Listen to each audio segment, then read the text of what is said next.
Hello, everyone, and welcome to today's episode of Aurora Feng Shui Consultant Channel. We are incredibly honored to have renowned Feng Shui master Feng join us today to discuss an intriguing topic, the Feng Shui wealth position. Master Feng, when many people hear wealth position, they think of lucky cats and golden ingots, purely decorative or superstitious items.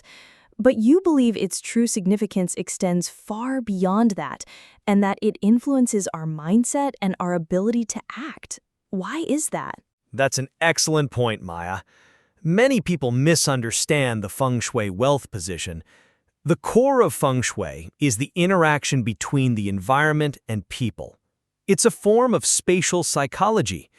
The wealth position isn't a magic spot where placing something automatically generates wealth.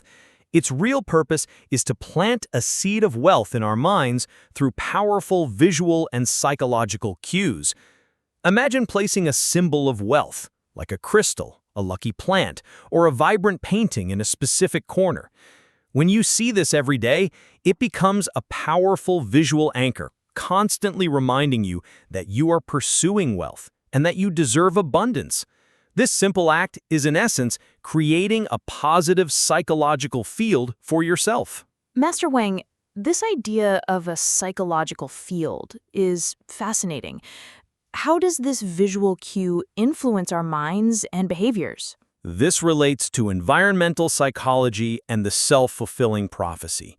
First, environmental psychology tells us that our surroundings subtly influence our emotions and thoughts. When your wealth position is well organized and full of life, you feel a sense of optimism and control. This feeling carries over to your attitude towards your finances. Next is the self-fulfilling prophecy. When you genuinely believe you can attract wealth, your brain activates a wealth radar. You become more attuned to potential opportunities, such as a new investment, a collaboration, or even a book that can inspire you. This belief drives you to take action instead of passively waiting for luck to strike. Master Feng, this sounds less like the law of attraction and more like the law of action. We often talk about mind over matter, but your view emphasizes the crucial action step between mind and matter. Precisely. The law of attraction is important, but without action, it's just an empty wish. The Feng Shui wealth position is the catalyst for this transformation. It helps us shift from a passive, waiting mindset to an active, proactive state. When you realize the wealth position isn't just a decoration, but a wealth goal board you've set up for yourself, your attitude towards money changes completely. You start to think, what can I do to make the vision on this board a reality? This motivates you to learn about financial management, look for new income streams, and even improve your spending habits. This is the true power of the wealth position. It awakens your financial awareness and translates that awareness into tangible action. This reminds me of a friend. She used to believe she had no luck for money and never bothered to learn about investing.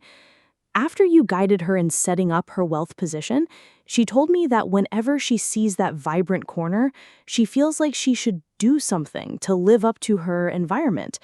She started taking financial literacy courses and even tried some small investments. She said the biggest change wasn't how much money she made, but that she no longer felt powerless over her finances. That is the most profound takeaway. The ultimate goal of the Feng Shui wealth position isn't to make you rich overnight. It's to transform you from a passive recipient into an active creator.